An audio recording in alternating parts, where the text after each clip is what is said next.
Hello everyone, welcome back to Iran academy. देखिए, आप अच्छी तरह जानते हैं कि हम क्लास 9 सीबीएसई का जो सिलेबस है वो डिस्कस कर रहे हैं। एंड हमने फिजिक्स स्टार्ट किया हुआ है। चैप्टर का नाम मोशन है और मोशन की थ्योरी हम ऑलरेडी डिस्कस कर चुके हैं। डिस्कशन हो रही है एनसीईआरटी क्वेश्चंस एंड न्यूमेरिकल्स की।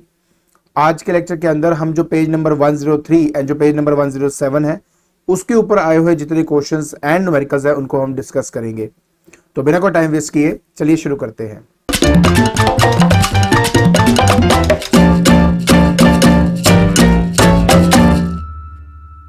देखिए, जो पेज नंबर 103 के अंदर हमारे न्यूमेरिकल्स हैं या क्वेश्चन जो भी है हमारे पास है वो एक्सेलरेशन के ऊपर बेस्ड है।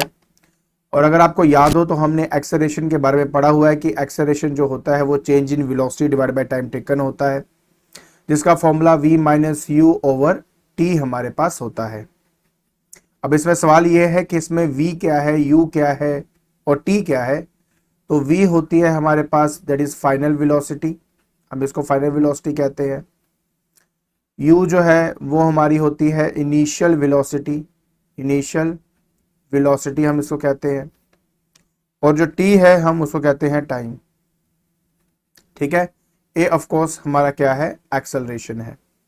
तो हम इस फॉर्मूले का इस्तेमाल करेंगे इस पर्टिकुलर पेज पर 103 पेज पे। अगर आप जाएंगे एनसीईआरटी के तो वहां पे आपको एक सोल्व न्यूमेरिकल मिलेगा।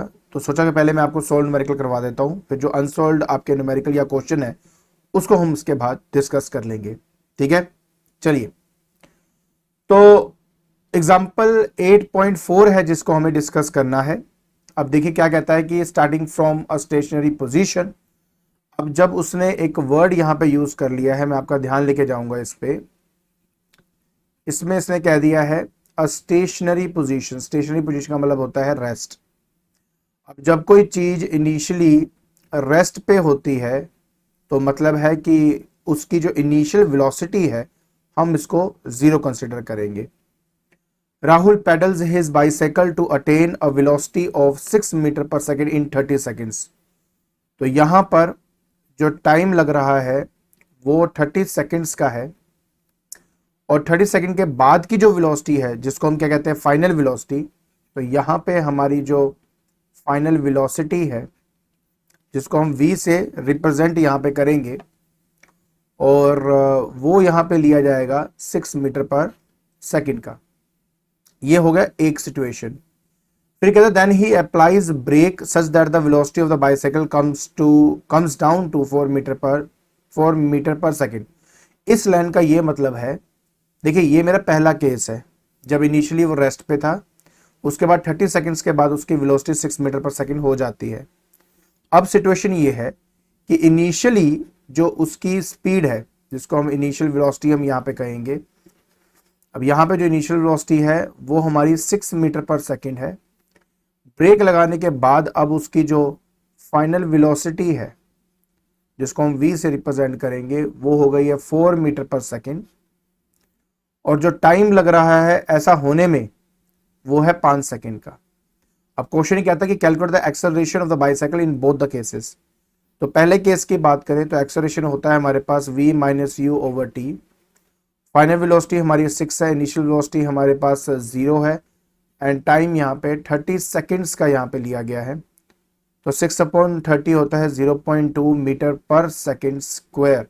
याद रखें इसका जो यूनिट है वो याद रहना चाहिए और करेक्ट यूनिट होना चाहिए आपका। सिचुएशन 2 की अगर मैं बात करता हूं तो यहां पर फिर से v minus u over t ही लगाऊंगा, बट यहां पे फाइनल वेलोसिटी 4 है। 4 माइनस 6 डिवाइड बाय टी, यहाँ पे 5 आएगा। जब आप इसको ऊपर आएगा -2 बाय 5 तो -0.4 मीटर पर सेकेंड स्क्वायर आपके पास आएगा। यहाँ पे माइनस ये बता रहा है कि ये एक रिटार्डेशन है, मतलब ये कि ब्रेक लगाने की वजह से ऑफ कोर्स जो है वेलोसिटी में डिक्रीज आया विद रिस्पेक्ट टू टाइम। और ये है आपका यहाँ पे required answer. So I hope आपको अच्छी तरह समझ में आ गया होगा कि किस तरीके से आपने इस क्वेश्चन का आंसर देना था। क्लियर, आगे बढ़ते हैं। देखिए अब हम बात करेंगे अनसोल्व्ड क्वेश्चन या न्यूमेरिकल्स की, जो कि पेज नंबर 103 में है। आप जाके एनसीईआरटी की बुक खोलें, आपको वहां पर ये क्वेश्चन या न्यूमेरिकल्स आपको आराम से मिल जाएंगे। मैं यहाँ पे एक एक करके आपके साथ वो सब डिस्कस कर लेता हूँ। देखिए सबसे पहले पूछता है कि फर्स्ट क्वेश्चन है कि व्हेन विल यू से a body is in uniform acceleration और नॉन यूनिफॉर्म एक्सेलरेशन। देखिए, अगर जो वेलोसिटी में चेंज आ रहा है, एक कांस्टेंट चेंज आ रहा है विद रिस्पेक्ट टू टाइम, तो उस तरह के एक्सेलरेशन को यूनिफॉर्म एक्सेलरेशन कहा जाता है। बट अगर एक कांस्टेंट वेलोसिटी में चेंज नहीं आ रहा विद रिस्पेक्ट टू टाइम, तो हम बोलेंगे कि वो नॉन यूनिफॉर्म एक्सेलरेशन है। अब इसका जो आंसर है वो ऑलरेडी मैंने यहाँ पे लिखा हुआ है और साथ ही साथ मैंने इसके एग्जांपल्स भी दिए हैं। जैसे कि यूनिफॉर्म एक्सेलरेशन का सबसे प्यारा एग्जांपल अगर आप देखेंगे तो यहाँ पे दिया है, the motion of A freely falling body is an example of uniform acceleration. और ये बात सच है। देखिए, जब एक बॉडी को आप फ्रीली एक हवा से इसको सस्पेंड करते हो, नीचे फेंकते नहीं हो, मतलब वहां पे ऊपर एक सी हाइट पर रख के उसको छोड़ दो, तो उस टाइम जो उसकी एक्सेलरेशन होती है वो 9.8 मीटर पर सेकंड स्क्वायर की होती है। और इसका मतलब ये होता है कि हर सेकंड इसकी जो वेलोसिटी है उसमें 9.8 मीटर पर सेकंड की वेलोसिटी इंक्रीज कर होती जाएगी। जैसे at time t equal to 1 इसकी वेलोसिटी 0 है, t इक्वल टू 0 क्या है, 0 है। At time t equal to 1 करूंगा तो अब इसकी स्पीड 9.8 हो जाएगी।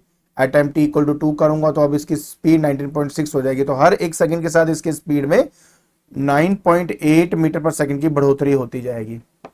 अब नेक्स्ट है नॉन यूनिफॉर्म, तो मैं ऑलरेडी इसका बता चुका हूँ। इसमें सबसे बड़ा एग्जांपल है कि क्राउडेड सिटी या रोड के अंदर अगर आप गाड़ी को चलाते हो तो आप जानते हो बेटा, कभी ब्रेक लगानी पड़ती है, कभी स्पीड बढ़ानी पड़ती है, कभी धीरे से बढ़ानी पड़ती है। तो इसमें वेलोसिटी जो है वो उसमें जो अगर चेंज आता है तो एक यूनिफॉर्म चेंज नहीं आता, इसलिए उसको नॉन यूनिफॉर्म एक्सेलरेशन कहा जाता है। क्लियर? ओके, बात करेंगे न्यूमेरिकल नंबर 2 की। कहता है कि a bus decreases its speed from 80 kilometre per hour to 60 kilometre per hour in 5 second, find the acceleration of the bus. आपको लगेगा ये तो कुछ भी नहीं है यार, 2 मिनट में हम निकाल लेंगे, और बात सही भी है, न्यूमेरिकल में इतना दम नहीं है। लेकिन प्रॉब्लम ये है इसके यूनिट्स। हमारा जो ऐसा यूनिट है वो होता है मीटर पर सेकंड, यहां पे दिया है किलोमीटर पर आवर। तो इसको सॉल्व कैसे किया जाए? पहली बात, स्पीड 80 से 60 हुआ है, तो इनिशियल स्पीड, इनिशियल जो इसकी स्पीड है या इनिशियल वेलोसिटी है वो क्या है? तो इनिशियल वेलोसिटी जो है मेरी, हम उसको u से रिप्रेजेंट करते हैं, वो 80 किलोमीटर पर आवर है। और अगर आपको याद हो 1 किलोमीटर पर आवर जो होता है वो 5/18 मीटर पर सेकंड के बराबर होगा। तो इसका मतलब यह है कि मुझे सिर्फ क्या करना है, 5/18 से इसको मल्टीप्लाई करना है और सॉल्व करना है। अब सॉल्व करके मेरे पास 22.22 मीटर पर सेकंड मुझे मिलता है। उसी तरह अगर मैं यहां पे फाइनल वेलोसिटी को निकालूं, सो फाइनल वेलोसिटी जो है वो v से रिप्रेजेंट होता है, और यहां पर 60 किलोमीटर पर आवर मेरे को दिया हुआ है। और सिमिलरली मैं 60 को मल्टीप्लाई कर दूंगा 5/18 के साथ, ताकि वो मीटर पर सेकंड में मेरा आंसर आ सके। सॉल्व करने में 16.66 मीटर पर सेकंड आपको मिल जाएगा। एक्सेलरेशन का फॉर्मूला होता है v minus u over T. तो 16.66 में से माइनस कर देंगे 22.22 को, और डिवाइड बाय टाइम जो है वो हमें 5 सेकंड का दिया हुआ है। जब आप सॉल्व करते हो तो आपका answer -1.11 metre per second square आपको मिलता है, जो ये बता रहा है कि एवरी सेकंड इसकी वेलोसिटी में डिक्रीज आ रहा है 1.11 मीटर पर सेकंड का। तो ये एक रिटार्डेशन को रिप्रेजेंट करता है, या फिर इसकी एक नेगेटिव एक्सेलरेशन है। सो आई होप आपको ये अच्छी तरह समझ में आ गया होगा। चलिए अब हम बात करते हैं अपने नेक्स्ट क्वेश्चन या न्यूमेरिकल की। अगला भी हमारे पास एक न्यूमेरिकल ही है, न्यूमेरिकल नंबर 3। अब न्यूमेरिकल नंबर 3 के अंदर कहता है कि अ train starting from railway station and moving with a uniform acceleration attains a speed of 40 kilometer per hour in 10 minutes. So find its acceleration. Again बहुत ही सिंपल आपका ये एक न्यूमेरिकल है। पहली बात तो starting from a railway station है, तो इसका मतलब है कि इसकी जो इनिशियल वेलोसिटी ली जाएगी वो 0 ली जाएगी आपकी, और फाइनल जो इसकी वेलोसिटी है फाइनल, अब फाइनल वेलोसिटी इसकी लिखी हुई है 40 kilometre per our. So 40 kilometre per our को मैं फिर से 5/18 से मल्टीप्लाई कर दूंगा। अब जैसे आप इसको इसके साथ मल्टीप्लाई करते हो आपका आंसर 11.11 मीटर पर सेकंड आपको मिलता है। टाइम की बात करें तो मुझे यहाँ पे 10 मिनट्स दिया गया है। 1 मिनट में 60 सेकंड्स होते हैं, तो 10 इंटू 60 सेकंड से मल्टीप्लाई करके 600 सेकंड्स में यहाँ पे लिख दूंगा। याद रखें कि आपकी वेलोसिटी का मीटर पर सेकंड में होना और टाइम का सेकंड में होना बहुत ही इंपॉर्टेंट है अगर आप ये न्यूमेरिकल सॉल्व कर रहे हैं तो। एक्सेलरेशन की बात करें तो v minus u over T आपके पास आएगा। v हमारे पास 11.11 है, इनिशियली रेस्ट पे था तो 0 है, डिवाइड बाय 600 किया जाएगा। सॉल्व करके आपका answer 0.0185 metre per second square आपको मिल जाएगा। तो बस इस तरीके से आपने अपना ये न्यूमेरिकल सॉल्व करना था। तो 103 पेज के अंदर जितने आपके न्यूमेरिकल्स थे वो मैंने डिस्कस कर दिए, जितने क्वेश्चन थे वो डिस्कस कर दिए। अब मैं आपको सीधा लेके चलूंगा पेज नंबर 107 के अंदर। पेज नंबर 107 एनसीईआरटी की बुक का अगर आप खोल के देखेंगे तो ये जो आपके क्वेश्चंस हैं ये डिस्टेंस टाइम या वेलोसिटी टाइम ग्राफ के ऊपर बेस्ड है। अब है सिर्फ क्वेश्चन आंसर ही, लेकिन हम इनको ये करके डिस्कस करते हैं। शुरुआत करते हैं सबसे पहले क्वेश्चन के साथ। What is the nature of the distance time graph for a uniform and a non uniform motion of an object. देखिए सिंपल सी बात है, अगर मैं एक यूनिफॉर्म मोशन की बात करता हूं तो यूनिफॉर्म मोशन का मतलब होता है when a body covers equal distance in equal interval of time.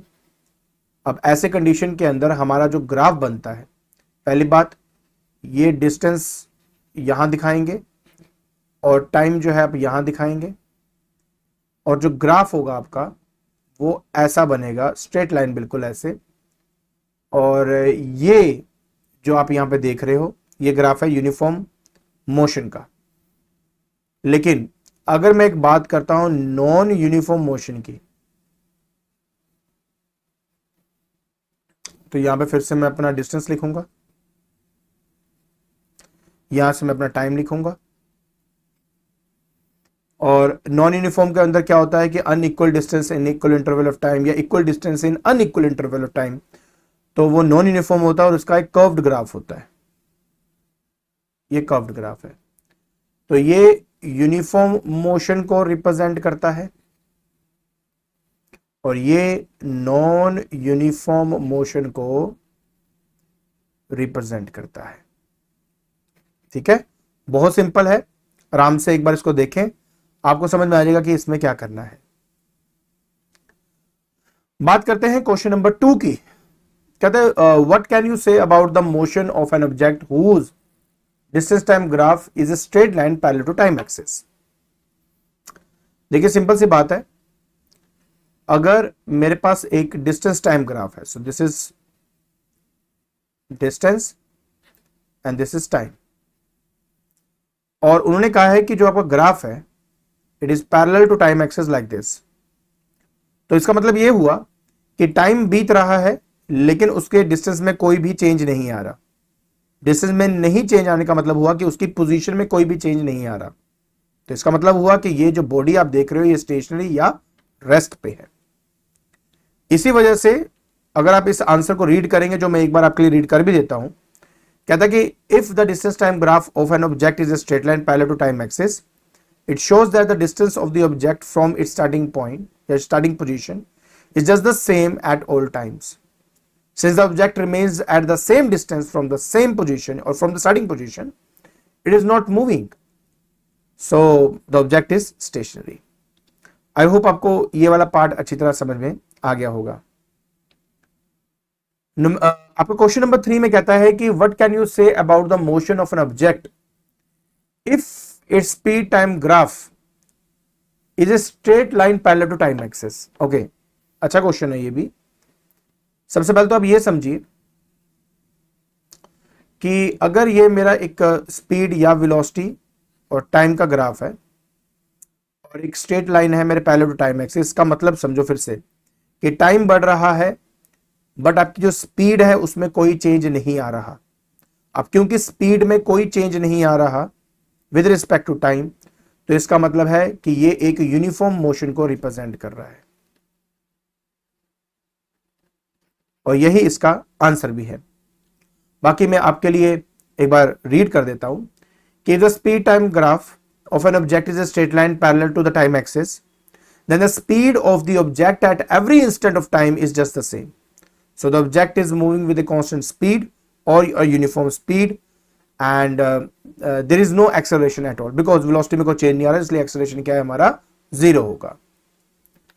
Finally, इस वीडियो का आखिरी क्वेश्चन कहता है कि what is the quantity which is measured by the area occupied below the velocity time graph. और हमने इसके बारे में बहुत अच्छे से स्टडी किया हुआ है कि अगर तो मेरे पास एक वेलोसिटी टाइम ग्राफ है, so this is velocity and this is time, और अगर आप इसमें मान लो कोई भी ग्राफ बनाते हो, ग्राफ बनाने के बाद अगर आप उसका एरिया कैलकुलेट करते हो, जैसे एरिया अंडर द कर्व जिसको हम बोलते हैं कैलकुलेट करते हो, तो वो हमें डिस्टेंस देता है.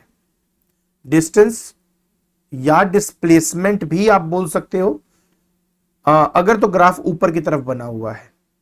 अगर आपका ग्राफ मान लेते कि ऐसा बना हुआ है कि थोड़ा ऊपर है, थोड़ा नीचे है, थोड़ा ऐसे है, थोड़ा वैसे, इस तरह से दिया हुआ है, तो ये डिपेंड करता है कि वो डिस्टेंस देगा, डिस्प्लेसमेंट देगा. आप फाइंड दोनों ही कर सकते हो इस ग्राफ से कि अगर मान लीजिए ये वेलोसिटी है और ये आपका टाइम है. सपोज मैं आपको एक सिंपल सा एग्जांपल दे देता हूं.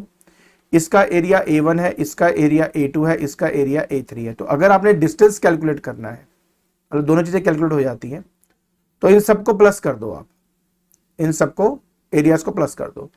लेकिन अगर आपने डिस्प्लेसमेंट पता करनी है, तो जो पॉजिटिव साइड है, जो पॉजिटिव वाई एक्सिस की तरफ है, उनको आप ऐड कर देंगे, और जो नेगेटिव वाई एक्सिस तरफ है तो आप उसको सब्ट्रैक्ट करेंगे. क्यों? क्योंकि वेलोसिटी एक वेक्टर क्वांटिटी होती है, और वेक्टर क्वांटिटी के अंदर जब हम डिस्प्लेसमेंट कैलकुलेट करते हैं तो उनके साइन कन्वेंशन स्टडी करने पड़ते हैं. ठीक है, ज्यादा डिटेल में ना जाए, सिंपल सा इसका जो आंसर है वो यही कि आप इससे डिस्टेंस कैलकुलेट कर सकते हो. बात खत्म है इसकी. और या distance travel by the object. तो बस इस तरीके से आपने अपने इन क्वेश्चंस का आंसर देना था.